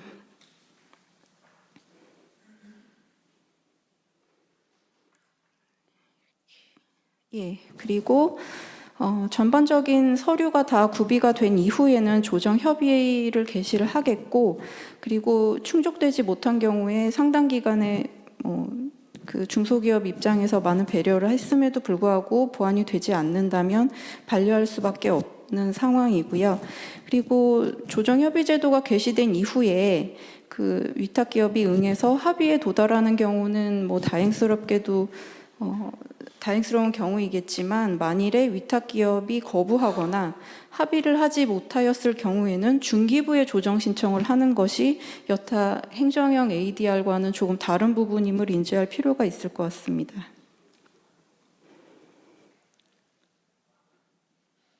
그 앞서 말씀드린 조정 합의에 이르지 못하는 경우가 언제인가라고 하면 이 부분은 시행령에 구체적으로 나와 있는 부분입니다. 조정 협의를 신청한 날로부터 10일이 지난 이후에 위탁 기업이 조정 협의를 개시하지 않는 경우, 그리고 조정 협의를 신청한 날로부터 30일 안에 합의에 도달하지 아니하는 경우, 그리고 조정 협의를 개시한 후에 다음 어느 한 가지 사유에 해당하는 경우에는 조정 합의에 이르지 못하는 경우라고 볼 수 있습니다. 특히 위탁 기업이나 수탁 기업이 중단 의사를 밝히는 경우가 있을 수 있겠고요. 상호 간의 조정 금액이 2배 이상 차이 나는 경우가 있을 수 있겠습니다. 그리고 조정 합의가 지연이 되는 것 그 자체가 영업 활동에 심각한 곤란이 초래되거나 중대한 손해가 예상되는 경우에는 합의에 이르지 못하였다라고 보아서 중기부에 조정 신청을 할 수 있게 되어 있습니다. 이렇게 이 제도를 활용함에 있어서 가장 중요한 부분이 이 거래가 수의탁 거래인지의 여부를 판단하는 것이 가장 중요한 부분인데, 그 수의탁 거래가 무엇이냐라고 하는 부분에 있어서 아직 그 전반적인 제도의 연구나 예시가 충분히 유형화되어 있다고 보긴 좀 어렵습니다. 우선 수의탁 거래의 의의를 보시면 제조, 수리, 공사, 판매, 가공, 용역 하는 업자가 그대로 제조나 수리, 공사, 가공 용역을 위탁하는 경우, 이게 사실상 모두 가능한 조합으로 따지면 총 30개의 경우의 수가 나옵니다. 하지만 하도급 거래는 업이 그대로 유지가 되어야 합니다. 물론 제조, 판매, 수리, 건설업자가 제조를 위탁하는 경우에 반드시 해당하여야 하고요. 수리업자는 수리를 위탁하여야 하고, 건설업자는 반드시 건설, 용역업자는 반드시 용역을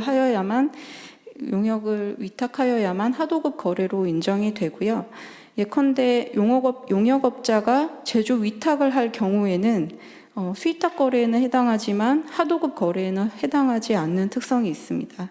그리고 제조업자가 공장 건설을 위탁하는 경우에는 이 역시 모두 수위탁 거래에는 해당하지만 하도급 거래에는 해당하지 않는 것을 보실 수가 있습니다. 이 부분이 왜 중요하냐면 이게 전체 포함 관계를 보시면 수위탁 거래의 포함 관계가 굉장히 넓은 것을 확인하실 수가 있고, 그리고 그 수위탁 거래 30가지 중에서 하도급 거래 7가지를 제외한다면 순수 수위탁 거래에 해당하는 부분은 23가지라고 이렇게 단순하게 볼 수 있겠는데, 사실상 자세하게 뜯어보면 그렇게 단순하게 되어 있진 않고요. 이 노란 부분이야말로 이제 관련 부처가 앞으로 좀 이 부분에 있어서 관리 감독, 정부의 부처 역량을 투입하여야 할 부분이라는 생각이 들고, 앞으로도 연구의 과제가 굉장히 많이 담겨 있는 부분이라고 생각합니다. 납품대금 조정 협의제도의 한계를 보시면 상당히 안타까운 부분이기도 하고, 연구를 하는 입장에서 이 부분을 어떻게 타개할까 많이 고민이 되는 부분이기도 한데요. 애초에 계약 시점으로부터 일정 기간이 지난 이후에 공급 원가가 변동이 되게 되고, 그리고 그 이후에 이제 납품대금 조정 협의 개시를 하게 되는 시점인데, 전반적으로 살펴보면 이게 사실상 사후적인 대응 방안에 불과하다라고 하는 생각이 듭니다. 이제 계속적인 거래 관계에 있다가 이런 조정 협의 제도를 신청을 하게 되면 사실상 수탁 기업 입장에서는 계속적인 거래 관계의 단절에 상당한 프레셔를 받게 되고, 그렇다고 해서 이게 계약 시점에 서로 협의를 잘 해서 법률 전문가의 충분한 도움을 받아서 계약서의 한 줄이라도 사후에 공급 원가가 변동된다면 그에 대해서 논의를 할 수 있다라든지 그런 내용을 좀 사전에 이야기하고 싶어도, 이게 사실 계약을 따는 입장에서는 현실적인 문제가 있음을 모두 잘 알고 계실 거라고 생각이 듭니다. 그래서 이 사후적인 문제에 대해서 대응 방안에 대해서도 좀 고민이 되고, 사전도 넉넉지 않으니 최대한 좀 이런 부분에 대해서 고민이 있었고요. 그리고 현행 제도를 우선 이제 시행된 지 약 2달 정도이기 때문에 제도의 연착륙을 위해서 단기간 개선 방안에 대해서 고민한 부분을 말씀드리겠습니다. 첫 번째로는 구체적으로 수위탁 거래 형태의 연구나 홍보가 매우 부족한 부분을 좀 말씀드리고 싶습니다. 기본적으로 중소기업이 본인이 한 거래 그 자체가 수위탁 거래에 해당되는지 되지 않는지를 알지 못하는 경우가 대다수이고요. 그리고 최근 상생법에서는 수위탁 거래 불공정 행위에 대해서 직권 조사를 하는 경우 시정명령제를 도입하였습니다.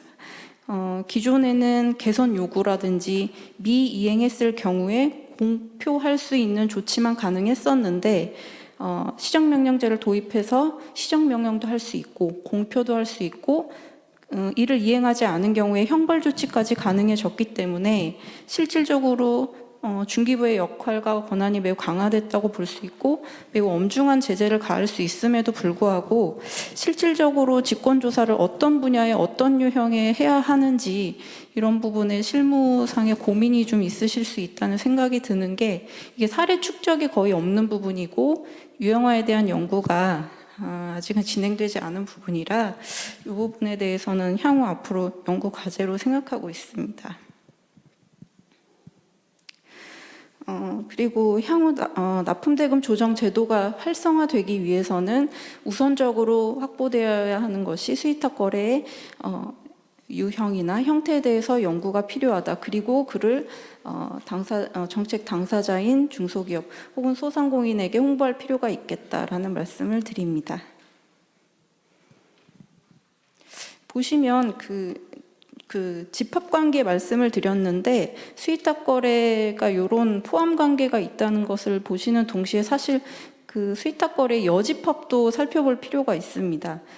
수의탁 거래에도 해당하지 않는 경우가 있을 수 있는데 단순히 예를 들어보면 그 완제품을 판매하는 경우에는 수의탁 거래에 해당하지 않고요. 그리고 식품회사가 대리점 계약을 통해서 상품의 재판매를 하거나 혹은 위탁 판매를 하는 경우에는 역시 수의탁 거래에 해당하지 않는 경우입니다. 이런 다양한 유형들을 업종과 접목시켜서 좀 연구가 되고 유형화될 수 있다면 그 정책을 담당하시는 입장이나 그리고 정책 대상자가 좀 더 이 제도를 더 활용을 할 수 있을 거라는 생각이 듭니다. 그리고 마지막으로 납품대금 조정 협의 제도의 장기적인 개선 방안 부분인데요. 일단 조정의 효력이 사실상 확보되지 않습니다. 살펴보시면 상생협력법은 위탁기업에게 조정에 대해서 성실히 응하여 한다는 내용은 두고 있는데 합의에 도달할 의무도 없고 설령 합의했다 하더라도 이걸 이행하지 않은 경우에는 구체적인 제재 방안이 없습니다. 그래서 위탁기업의 협의가 거부되거나 혹은 해태하는 경우에는 중기부를 중심으로 조정하도록 현행 제도에서는 두고 있는데 근데 제가 봤을 때는 중기부라고 하는 행정기관에서 이 부분을 담당하는 것도 사실은 여러 제약이 따른다고 생각이 됩니다.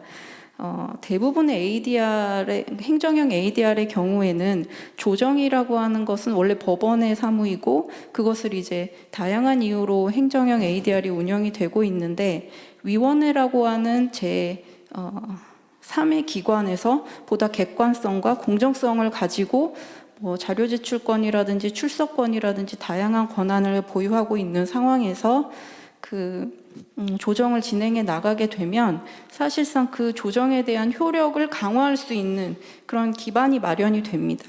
근데 지금 현재는 그런 내용이 규정되어 있진 않고요. 나아가서 이제 납품대금 조정협의위원회가 신설이 돼서 법제화 된다면 그때 이 조정의 효력에 대해서도 다시 한번 생각해 볼 수 있지 않을까라고 하는 생각을 하게 되었습니다. 예, 제가 준비한 내용은 여기까지 말씀드리고요. 예, 이후에 토론에서 좋은 말씀 주시면 또 말씀드리도록 하겠습니다. 감사합니다. 네, 최경진 연구위원님의 발표가 있었고요. 저 토론을 위해서 다시 사회자분과 그리고 또 발제자 두 분 그리고 토론자분들을 다시 단상으로 모시도록 하겠습니다. 앞으로 나와 주십시오.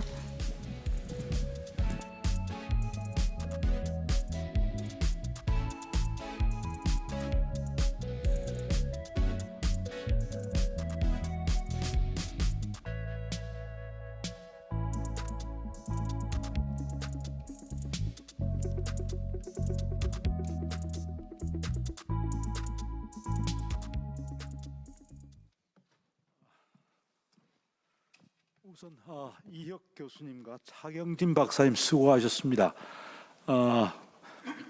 두 분 발표자께서는 첫 번째 세션, 두 번째 세션보다 더 훌륭하게 시간을 지키셔서 시간을 전략해서 발표를 깔끔하게 해내셨기 때문에 이제 우리한테 시간적으로 상당히 여유가 있게 되었습니다.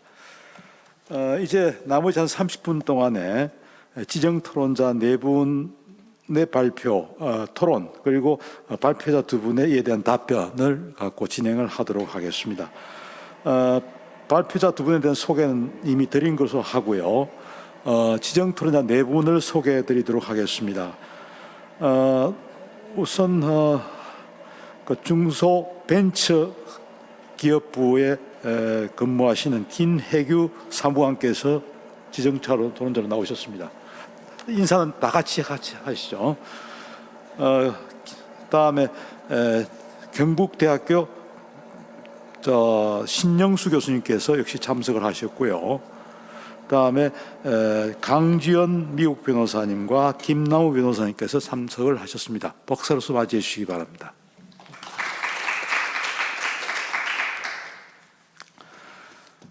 우선 지정 토론자의 토론을 먼저 듣고서 발표자의 답변을 듣도록 하는 게 좋겠는데요. 이 토론 순서를 어떻게 해야 될지 좀 고민이 됩니다만은 저 생각에는 우선 실무를 담당하고 계시는 김혜규 사무관부터 토론을 하시고 그 다음에 여기 차례대로 제 왼편에 있는 순서대로 이렇게 돌아가시는 게 좀 낫지 않을까 싶은 생각합니다. 먼저 김혜규 사무관님께서 지정 토론을 해주시는데 우리한테 주어진 시간이 30분입니다만은 지정 토론자가 4분이시고 이분들이 토론을 하신 다음에 답변을 또 해야 되니까 뭐 그렇게 따지면 30분 중에 15분은 토론, 15분은 답변 이렇게 한 것으로 하게 된다면 너무 토론의 시간이 짧기 때문에 가능하다면은 지정 토론자께서 5분 내외에서 토론을 해주시고 나머지 답변을 듣는 걸로 그렇게 진행을 하는 것이 좋을 것 같습니다. 먼저 김혜규 사무관님 지정 토론 부탁드리겠습니다.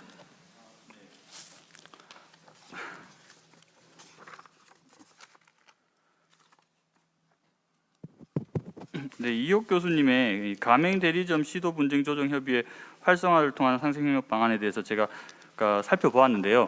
이 부분은 아무래도 이제 공정거래법 관련 내용이 많고 또 제가 지금 담당하고 있는 상생협력부하고는 그 사점도 되게 많지만 또 제가 깊이 있는 질문을 할 수 없을 것 같아서 일단은 저는 차경진 박사님이 연구하신 지역 소상공인 경쟁력 강화를 위한 법적 지원 체계 이 부분에 대해서 질문을 드리고자 합니다. 이제 제가 이것을 보면서 이제 스위탁 거래의 특성을 아주 잘 파악하셨고요. 라는 걸 제가 알 수 있었는데 스위탁 거래가 기존에 그 이제 137페이지에 지금 있는 것처럼 스위탁 거래가 30가지의 그 거래 관계를 다루고 있는 반면 하도급 거래는 7가지의 거래를 다루고 있기 때문에 이 스위탁 거래가 오히려 그 현재 주류로 활동하고 있는 적용되고 있는 법인 하도급법에 비해서 더 넓은 법을 다룰 수 있다는 부분을 정확히 파악하고 계신 것 같습니다. 그래서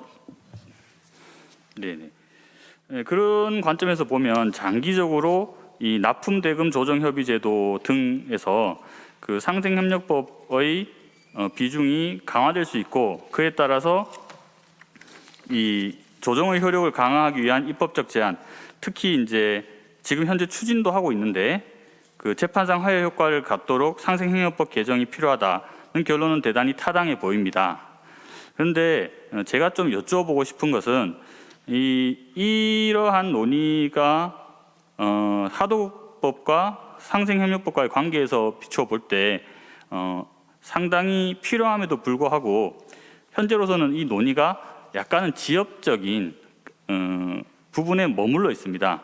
다르게 말씀을 드리면 재판상 화해 효과를 갖는 것 또는 뭐 주체를 그 뭐 협동조합이나 뭐 중기중앙회에다 하는 것 이런 이 아주 실무적으로는 중요하지만 이 큰 거시 담론은 좀 생략된 채 진행되고 있는 부분이 있는데요.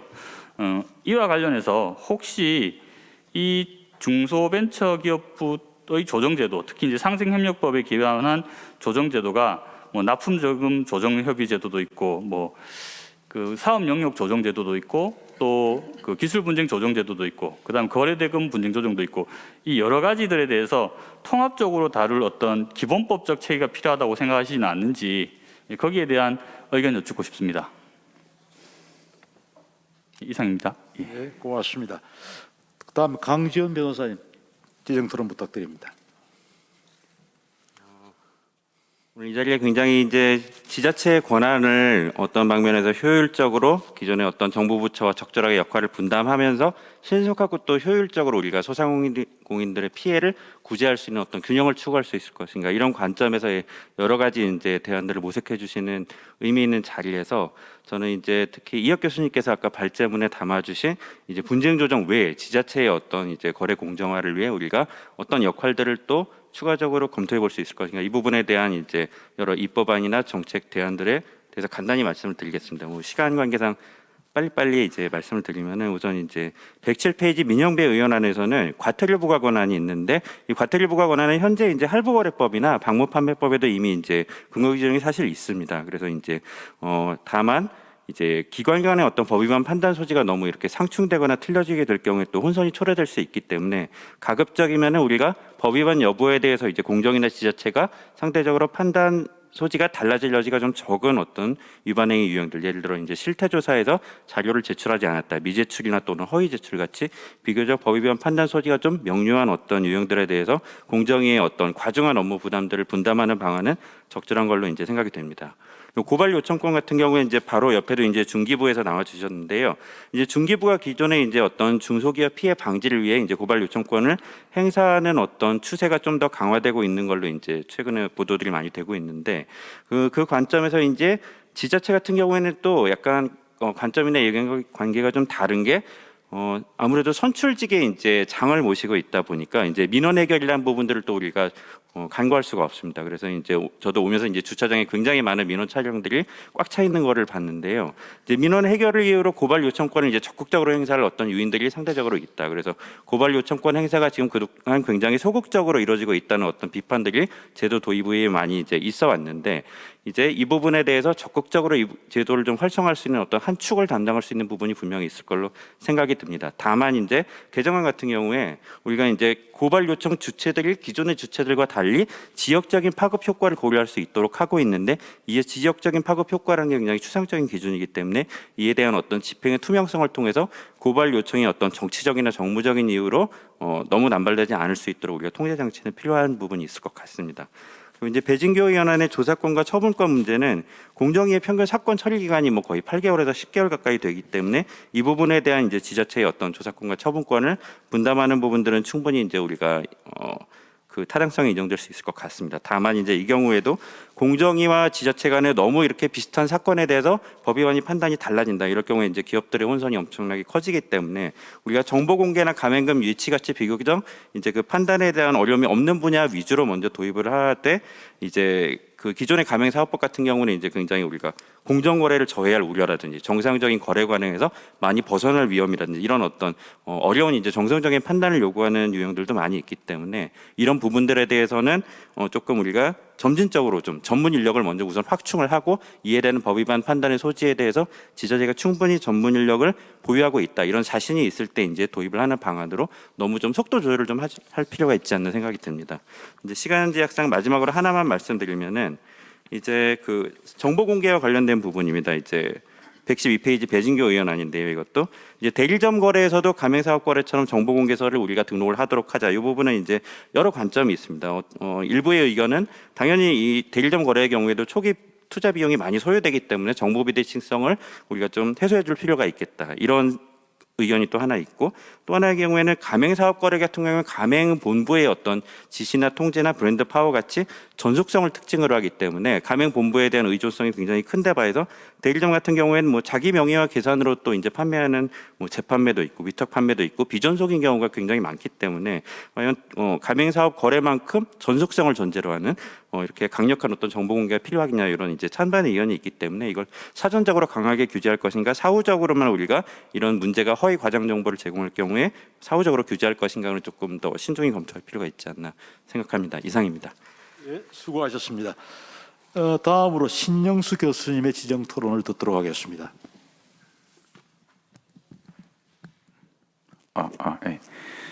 네, 의미 있는 자리에 토론을 맡게 돼서 대단히 기쁘게 생각합니다.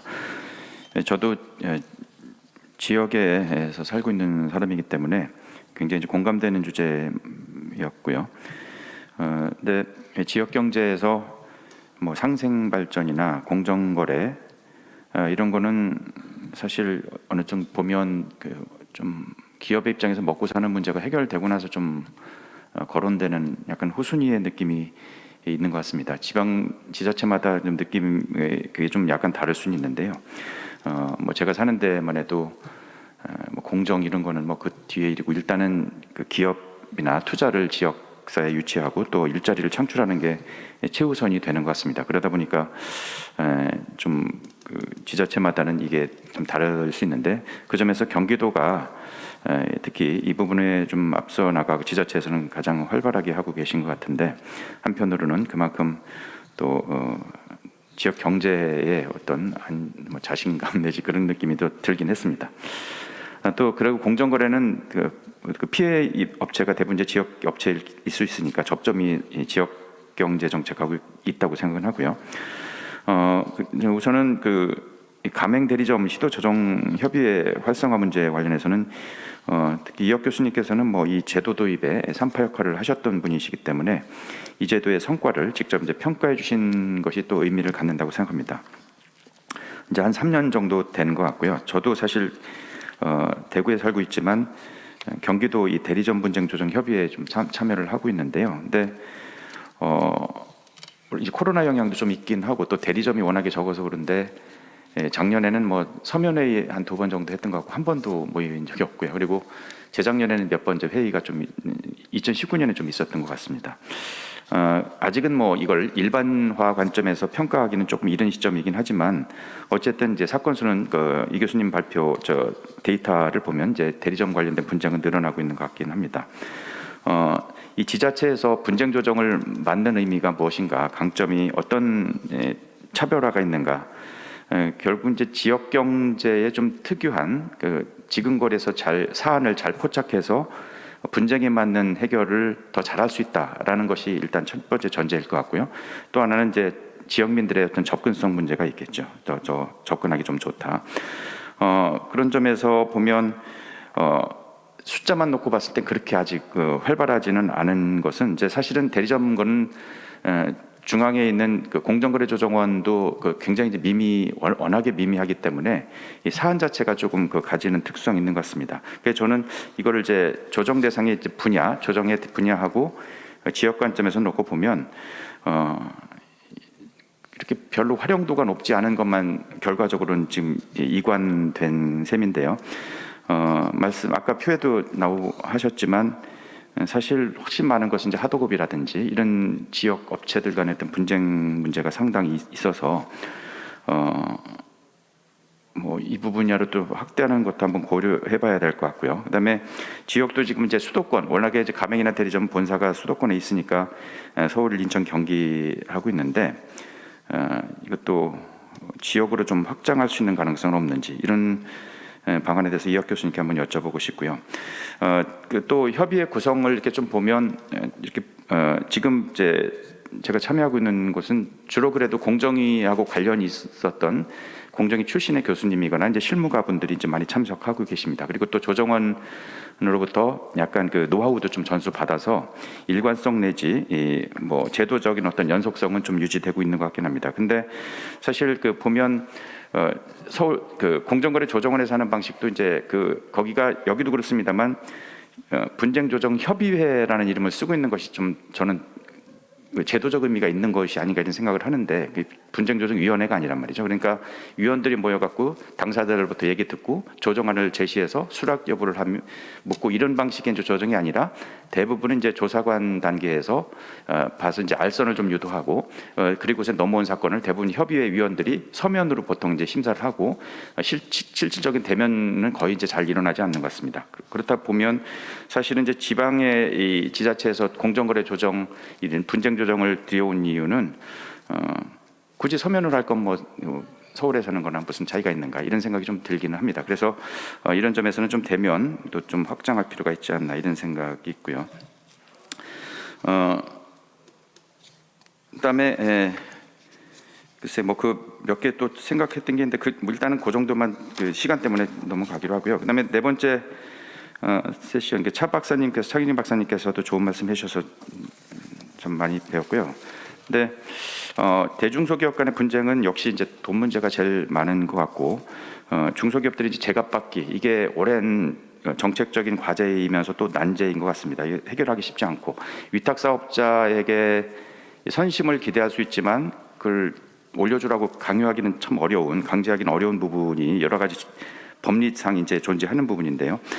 그 점에서 뭐 사전 사후 규제 여러 가지 모색되고 그 중에 일종의 사후적인 어떤 방안으로 조정 제도가 그 조정 협의 이것도 이제 가격 납품 단가 이제 조정 그 제도가 모색은 되고는 있습니다만 저는 뭐 취지에 다 공감하고 또 최근에 또 중소기업 중앙회도 여기에 또 그 권한이 또 이 제도에 들어가게 됐고요. 그래서 굉장히 확대되는 것은 좋은데 물론 그 조정 효력을 강화하는 방안으로서 재판상화의 효력 부여하는 방안은 뭐 한번 물론 당연히 고려해볼 만한 거긴 한데 이 조정 제도가 가지고 있는 한계는 사실 이 위탁 기업이 조정 내용을 이행하지 않아서가 아니라 이제 대부분 이제 조정안을 수락하지 않아서 생기는 문제여서 어떻게 보면 어떻게 하면 이게 조정으로 끌어들여서 그걸 이제 수락하도록 만들 것인지가 가장 이제 핵심이 아닌가. 사실은 뭐 조정을 그 재판상 화해 효력이 없더라고 해도 그 민사 화해 효력이 있다고 해도 그 법원에 나중에 가면 다 각하는 기각 판결을 받기 때문에 굉장히 현실적인 효력은 있는 거죠. 조정을 수락하는 순간. 그래서 어떻게 하면 이 위탁 사업자를 이제 그 조정안에 이제 수락하도록 만들 것인가. 이게 굉장히 이제 관건이 아닌가 생각합니다. 또 하나는 이제 사전적 방법으로 이미 중기중앙회나 또 연구원에서도 많이 공부해서 하고 계십니다만 납품 단가 연동제 이런 것도 한번 또 적극적으로 생각할 단계인 것 같습니다. 근데 이미 정부 조달에서는 뭐 돼 있기도 하고요. 민간 기업에서도 또 이렇게 자율적으로도 하고 있고 또 업계 또 표준 계약서 이런 것들을 좀 활성화하는 방안 뭐 이런 것도 좀 계속 좀 모색돼야 되지 않나 이런 생각합니다. 이 정도만 말씀드리겠습니다. 신정수 교수님 수고하셨습니다. 이제 마지막 남은 김남우 변호사의 지정 토론을 갖다 듣도록 하는데요. 제가 지정 토론자들 앉아 계시는 순서를 제가 잘못 착각을 해가지고 김남우 변호사님 토론을 갖다 좀 시간 순서를 좀 잘못 제가 정했네요. 김 변호사님 좀 부탁드리겠습니다. 뭐 조정제도 잘 알고 계시겠지만 뭐 이혁 교수님이나 차경리 박사님이나 조정제도 활성화에 대해서 기본적인 방향을 얘기해 주신 것 같은데요. 원래 조정제도 뭐 학교에서 강의를 하시는 교수님들이나 아니면 통상적으로 이제 조정제도의 장점에 대해서 얘기할 때는 이제 재판에 비해서는 사업자들 사이에 비즈니스 관계를 계속 유지할 수 있다는 장점이 있고 또 비용적으로는 좀 더 재판으로 가는 것보다는 많은 절감이 있다라는 이제 장점을 많이 소개하긴 하는데 실제로는 이게 조정 단계에서 딱 끝나면은 비용이 이제 절감되는 게 많이 있겠지만 대부분 실무에서는 조정하고 나서 뭐 공정위 신고하고 재판 가고 하기 때문에 실질적으로 비용적으로는 조정 제도를 선택했을 때 비용이 절감됩니다라고 단정 짓기 좀 어려운 측면이 있는 것 같고요. 또 사실 조정까지 오실 때는 뭐 안 그런 사업자들도 소수 있긴 하겠지만 대부분 이제 사업을 접으실 생각이나 아니면 상대방과 거래를 이제 안 하실 생각으로 이제 분쟁을 만들다기도 분쟁이 있어서 조정제도 활용하시는 경우가 있는데 뭐 그럼에도 불구하고 사실 조정제도 의미가 있는 거는 실제 가보면 이제 조정제도는 기본적으로 이제 잘잘못을 따져서 누구를 제재하기 위한 게 아니기 때문에 분쟁이 있는 당사자 사이에서는 여전히 조정제도가 활성화되면 여러 가지 측면에서 유리한 점이 있기는 있는 것 같습니다. 실제 일을 하다 보면. 근데 이제 일을 하다 보면 조금 아쉬운 점이 두 개가 있어서 뭐 아까 이혁 교수님도 이제 조정제도 활성화를 위해서 말씀하신 사항 중에 하나가 조정제도에 와서 만약에 조정이 결렬되거나 하게 되면 해당 사건에 대해서 공정이나 기타 조사기관이 우선 조사하는 것으로 하는 방안도 고려해 보실 수 있다라고 얘기를 하셨는데 뭐 좋은 말씀인 것 같고요. 근데 제 생각에는 만약에 그렇게 되게 되면 아마 이게 남용될 것 같아요. 무슨 말씀이냐면 공정이 갖고 있는 사건도 엄청나게 많을 뿐만 아니라 이거 신고하는 조정을 신청하는 입장이나 아니면 신고인 입장에서는 자기 사건이 가장 먼저 처리되기를 누구나 바라기 때문에 조정제도를 무조건 마치 조정 전치주의처럼 남용하게 되는 가능성도 있게 되고 그렇게 되면 모든 사건에 대해서 우선 조사를 해야 되는 상황도 벌어질 수 있어서 크게 의미가 있을까라고 좀 의문을 가져봤고요. 그래서 일을 하다가 좀 생각해 본 거는 만약에 조정을 하고 통상적으로 조정이 결렬이 되게 되면 조정을 거부하는 경우 대기업들이 조정을 거부하거나 조정에 꼭 참여해서 조정을 해결될 의무가 없기 때문에 조정이 결렬된 경우가 빈번한데 그렇다면 조정이 결렬됐을 경우에 만약에 공정위 조사로 가서 제재를 받게 됐을 때 거기서 아마 조금 약간 제재를 할 때 조금 가중하는 요소로 고려하면 아마 조금 조정 단계에서 당사자들 간을 조금 묶어놓을 수 있는 어떻게 보면 인센티브로 할까요? 그렇게 되지 않을까라고 조정을 신청한 입장에서 그렇지 않을까라고 좀 고려를 해봤고, 실제 조정을 뭐 이제 지자체나 여러 개 확대하면 당연히 이제 쇼핑도 가능할 뿐만 아니라 가서 해결할 수 있는 포럼이 많아지기 때문에 당사자들 입장에서는 좋을 수도 있겠지만, 물론 공정거래 조정원도 마찬가지고, 제가 조금 아쉬운 거는 조정제도라는 게 사실은 그 조정을 해주시는 분이 좀 산업에 대해서 전문성이 있으셔서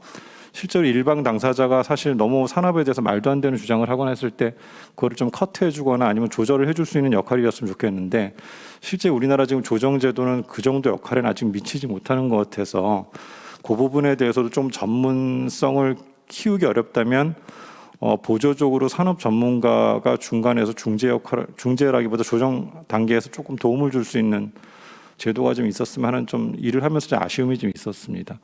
그래서 뭐 조정제도가 저도 당연히 활성화되면 당연히 재판 가는 것보다 훨씬 기간이 단축되고 어떻게 보면 재판 안 간다는 비용 절감 측면에서 당연히 유리하기 때문에 조정이 좀 활성화되면 당연히 좋겠는데요. 실제 좀 하다 보면 조정이 결렬되는 경우에서 좀 아쉬움이 있어서 좀 기업들을 묶어놓을 수 있는 방법이 있으면 좋겠다는 아까 이혁 교수님 의견을 찬성을 하고, 아까 창현희 박사님 말씀하신 것처럼 조정제도가 좀 여러 분야에서 활성화돼서 조금 리티게이션을 가는 것보다는 좀 유리한 방향으로 진행됐으면 좋겠다는 생각을 해봤습니다. 예, 감사합니다. 예, 김남우 변호사님 감사합니다. 이제 이 발표자들의 토론에 대한 답변을 듣도록 하겠습니다. 우선 이혁 교수님한테 대한 질문이나 이런 의견 개진이 많았던 것 같아서 이혁 교수님부터 답변해 주시기 바랍니다. 예, 소중한 토론해 주신 진심으로 감사드립니다. 그래서 좋은 의견 저도 많이 주셔서 또 많이 배웠습니다. 아까 신윤 교수님께서 우선 말씀하신 부분부터 먼저 답변을 드리면, 말씀 두 개를 너무 잘해 주셔가지고 감사하게 생각합니다. 다만 이제 실무 담당자로서 이 법이 사실은 시도 지자체에게 이 권한을 이양하는 이 법안이 사실은 쉽게 통과될 수 있는 법안은 사실 아니었었습니다. 그래서 지났으니까 좀 말씀드리면, 이 사실은 그렇게 권한을 넘어가는 것이 아까 김남우 변호사님도 지적하셨지만 시도 지자체가 과연 그런 전문성을 갖추고 있을 것인가에 대한 의문부터 시작해서 또 공정거래조정원의 업무 역할에 대해서 여러 가지 이제 확대하는 것이 맞다는 그런 생각들을 가진 분도 계셨기 때문에 이제 어려움이 있었는데, 그 과정에서 사실은 이 공정거래에 관한 연구 기능을 좀 강화하기 위해서 사실은 경인사에 그런 연구 기능을 둘까 하다가 그것이 의원들 간에 이제 합의가 돼서 공정거래조정원의 연구 기능을 부여하는 것으로 그렇게 정리가 됐습니다. 그래서 제가 그런 역할을 했다면 작게나마 했는데 그렇게 설득을 해서 공정거래조정원은 기존의 조정제도뿐만 아니라 공정거래 전반에 관한 연구 기능을 활성화시킨다. 공적 제도로서 경인사가 아닌 공정거래조정원의 기능을 확대시킨다고 해서 그 당시에 박사님이나 훌륭한 박사님이나 변호사님들이 많이 영입을 되고 예산을 확보했던 기억이 납니다. 그래서 결국 이 법이 이제 이렇게 이루어지게 됐는데, 지금 이제 말씀하셨던 대로 가맹과 대리점만 일단 시작하기로 했습니다. 이 사건이 좀 접근성이 좀 있기 쉽다고 생각해서 어떤 특별한 이념적인 이유가 있어 그런 것은 아니고, 접근성과 그다음에 당시에 굉장히 관심 있는 분야이기 때문에 이 분야의 두 분야를 하고 확대 여부는 추후에 입법에 맡기게 됐습니다. 그래서 추후에 확대할 수 있는 부분은 아까 교수님께서 말씀해 주신 대로 이 하도급이라든지 다른 공정거래 분야라든지 이 부분에 대해서는 추후 확대는 열려 있다고 생각하고 있습니다. 잘 아시다시피 공정거래법이 40년 만에 전면 개정되면서 기존의 불공정거래 행위에서 조정사건이 되지 않은 사건들은 다 이제 조정사건으로 되게 되고, 또 온라인 플랫폼법이 급격하게 만약 입법이 되면 여기에 해당하는 조정협의회가 또 구성될 수 있고, 따라서 이 부분으로 조정원의 업무가 또 확대되게 되면 거기에 따라서 또 업무가 상당 부분 협의에 따라서 이관될 수 있지 않을까, 이런 생각을 가지고 있습니다. 그래서 그런 과정이 있을 것으로 생각이 되고, 그다음에 김남우 변호사님께서 이제 실무적으로 지적해 주신 부분에 대해서 굉장히 많이 배웠습니다. 또 주의 경청할 부분이 굉장히 많은 것 같습니다. 그래서 제가 말씀드리고 싶은 것은 이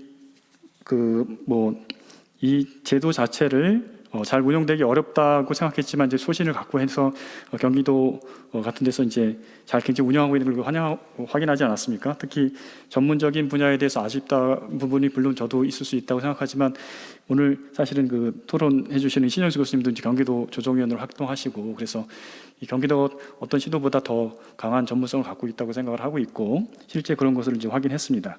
다만 이 조정제도가 만능이라고 생각하고 있지 않고 기본적으로 말씀드리면 저는 이 구도를 가불관계로 보려고 하지 않습니다. 그래서 예를 들어서 어려운 소상공인들은 무조건 선이고 아니면 가맹본부는 그렇지 않다 이렇게 보는 관점에서는 문제 해결을 될 수 있다고 보지 않습니다. 다만 그런 윤리적인 도덕적인 관점을 배제하고 가불관계라는 관점도 발전하고 가맹본부와 가맹점 사업자 간의 독립적인 상임위에도 불구하고 바기닝 파워가 차이가 있기 때문에 그 차이를 어느 정도 보존해주는 과정에서 그 협의를 하는 것이지 그 조정을 강제하거나 아니면 압박하는 제도로 활용하자는 그런 취지는 절대 아닙니다. 근데 이제 실질적으로 이 산업 전문가가 참여를 한다든지 아니면 추후 공정위의 제재 수단에서 가중 요소를 고려한다는 것은 굉장히 중요한 그 포인트를 주신 것 같아서 감사하게 생각하고 있습니다. 그리고 우리 강주원 입법조사관님께서 말씀해주신 부분은 또 제 오랜 동료이시기도 하고 그래서 역시 입법 전문가답게 이 법률안에 대해서 굉장히 날카로운 의견을 주신 것 같습니다. 그래서 제가 사실 이 법안을 소개를 하고 구체적인 의견을 갖지 않은 것은 이제 여러 의견이 있을 수 있기 때문에 또 시간 관계상 생각한 부분도 있지만 제가 조금 걱정되는 부분은 뭐냐면 우리가 이제 가맹사업법을 그때 말씀드렸던 데도 굉장히 강화를 했죠. 징벌적 손해배상, 그다음에 단체 구성권들을 부여하고 나서 다음 수순으로 그 입법자들이 생각을 하기에는 대리점도 비슷한 거 아닌가 해서 가맹사업법에 있는 규제들을 그대로 대리점으로 이식하는, 즉 대리점법의 수준을 가맹사업법으로 올리는 그것이 바람직한 입법이라고 생각하는 경향이 좀 있는 것이 사실입니다. 사실 있는 동안 제가 좀 제동을 걸긴 했지만 분명한 것은 가맹사업과 대리점은 그 럭인 관계라든지 계속적 거래 관계가 분명히 다른 법률 관계입니다. 그래서 비슷하니까 무조건 이 법에 갖고 있는 규제를 그대로 이식하는 것은 타당하지 않다. 그래서 이 부분에 대해서는 좀 더 면밀한 생각이 필요하다 이렇게 생각을 하고 있습니다. 그리고 시도지사에게 전속고발권 부는 문제는 잘 아시겠지만 고발 요청권이죠. 이 부분은 사실 전속고발권과 맞물려 있어서 좀 예민한 부분이기도 하고 사실은 이 전속고발권 전에 이 전속고발권을 결국은 하드코어 카르텔을 한해서 하려고 하다가 지금 다시 이제 법안이 제외됐지만 사실은 이 유통 3법에 먼저 이 고발 요청권을 좀 실효성 있게 전속고발권을 여기서부터 폐지하려는 논의가 사실은 내부적으로 좀 있었던 게 사실입니다. 그런 논의를 좀 드리겠습니다. 그래서 그런 고민들이 있었다는 말씀을 드리겠습니다. 그리고 김혜규 사무총장님께서 담당하신 상생협력과 요소를 보면은 가맹사업을 잘 운영하면 이제 공정위가 포인트를 줘서 이런 협력적인 제도를 운영하고 있다고 해서 이제 상세법과 이제 가맹사업법도 여러 가지 관련성이 있다고 생각을 하고 있습니다. 자, 여러 가지 의견을 주셔서 진짜 전 진심으로 감사드리고 말씀드렸듯이 이 법을 보게 되면서 제가 아주 미약하게 일을 하긴 했지만 여러 법률들을 많이 다루고 입법을 했는데 실질적으로 이 법이 마치 가장 실효성 있게 운용되는 것에 대해서 굉장히 저로서는 개인적으로는 보람과 애착을 느끼는 법입니다. 마치 그 편지를 병에 담아서 보내서 다시 그 편지가 한 2, 3년 지났다가 내가 다시 받아보는 그런 느낌을 갖고 있어서 굉장히 개인적으로도 보람을 갖고 있고 이 법률가로서도 많은 피드백을 받고 있습니다. 그래서 이 제도가 그러니까 어느 한쪽을 손을 들기보다는 가맹사업이나 대리점법 양자가 상생할 수 있는 이 풀뿌리 경제에 있어서 지역 경제에 이바지할 수 있는 제도를 정착하기를 바라는 마음으로 제 토론을 가름하겠습니다. 감사합니다. 네, 수고하셨습니다. 그럼 이제 차경진 박사님의 답변을 듣도록 하겠습니다. 예, 우선 토론에 참여해 주신 분들이 조정 제도나 조정 협의 제도 전반에 관해서 상당히 좋은 말씀을 주셔서 정말 감사드리고요. 제가 구체적으로 답변을 드릴 부분은 김혜규 사무관님께서 지적해 주신 납품 대금이라든지 사업 조정, 기술 분쟁에 관련돼서 지금은 모두 조정 제도가 모두 나뉘어져 있고 그리고 그것이 체계적으로 정리되어 있지 않다라고 하는 부분에는 상당히 공감을 하고 있고요. 조정제도의 법적 체계를 다시 한번 정비하자라는 취지에서는 상당히 공감합니다. 다만 이제 그 구현 방법에 대해서는 조금 면밀한 검토가 필요할 것 같습니다. 예컨대 말씀드린 납품대금이나 기술 분쟁 이런 부분은 사실 중소기업 입장에서는 상당히 사활이 걸린 문제이고 중요한 부분이기 때문에 예컨대 중소기업 분쟁 조정 협의회라고 크게 제목을 타이틀을 붙여서 협의회를 두고 그에 따른 뭐 소위원회로 특정하여서 이런 중요한 이슈들을 다루는 방안을 구상해 본다든지 구체적인 구현 방법에 대해서는 뭐 다양하게 생각해 볼 수도 있을 것 같습니다. 향후 말씀 주신 내용을 좀 더 검토해 보도록 하겠고요. 예, 이상 제가 이제 말씀드릴 내용을 다 드린 것 같습니다. 감사합니다. 네. 이제 거의 지정 토론과 답변이 끝났는데요. 토론장님들 중에서 또 한 말씀 하실 분 있으십니까? 없으시면 방청객 중에서도 예, 오랜 시간 동안 제1부, 제2부의 발표 토론을 마쳤습니다. 한 3시간 정도 끝까지 들어주신 여러분들께 감사 말씀드리고요. 오늘 두 번째 제2부의 토론과 발표 토론을 마치도록 하겠습니다. 감사합니다. 네, 감사합니다. 네, 토론과 발제에 힘써주신 참여자분들께 감사드리고요. 마지막으로 이동원 회장님께서 폐회사 말씀을 전해주시겠습니다. 네, 이렇게 장시간 1세션, 2세션 예, 고생을 해주셔서 너무 감사드립니다. 근데 오늘 아마 이렇게 기술적인 문제로 이 중계가 아마 조금 매끄럽지 못했던 점은 이제 뭐 양해를 부탁드립니다. 지금 계속 저도 앉아서 여러 주제를 듣다 보니까 재밌는 것이 굉장히 많았습니다. 저는 이제 노동쟁이 조정을 한 몇 년 이상 해봤는데요. 지금 너무 비교가 되는 것 같아요. 거기는 밤을 새워서 서로 싸우다가도 또 웃고 이렇게 공존을 하거든요. 근데 여기는 사업을 접는 걸 전제로 해가지고 조정을 하게 되니까 너무 차이가 많이 난다. 뭐 좋은 아이디어가 없을까 이런 생각을 해봤습니다. 오늘 저희 학회에서 사실 거의 처음으로 이 지역경제 활성화를 위해서 이 학회를 한번 이제 세미나를 기획했었는데요. 듣다 보니까 아니 왜 다른 학회들은 지금까지 여기에 관심이 없었을까 오히려 의아할 정도로 여러 법률 문제나 또 해결해야 될 문제들이 굉장히 많은 것 같습니다. 그래서 앞으로도 뭐 계속 지자체와 좀 협력하에 좋은 대안을 한번 제시했으면 좋겠다 이런 생각이 들었습니다. 다시 한번 오늘 여기 이 세미나를 위해서 노력해 주신 여기 시장님 또 여기 실무자 또 여기 발표 토론자 분들께 감사의 말씀을 드리겠습니다. 예, 감사합니다. 네, 이상으로 2021년도 사단법인 한국경제법학회 학위 학술대회를 마치도록 하겠습니다. 모두들 감사합니다. 네.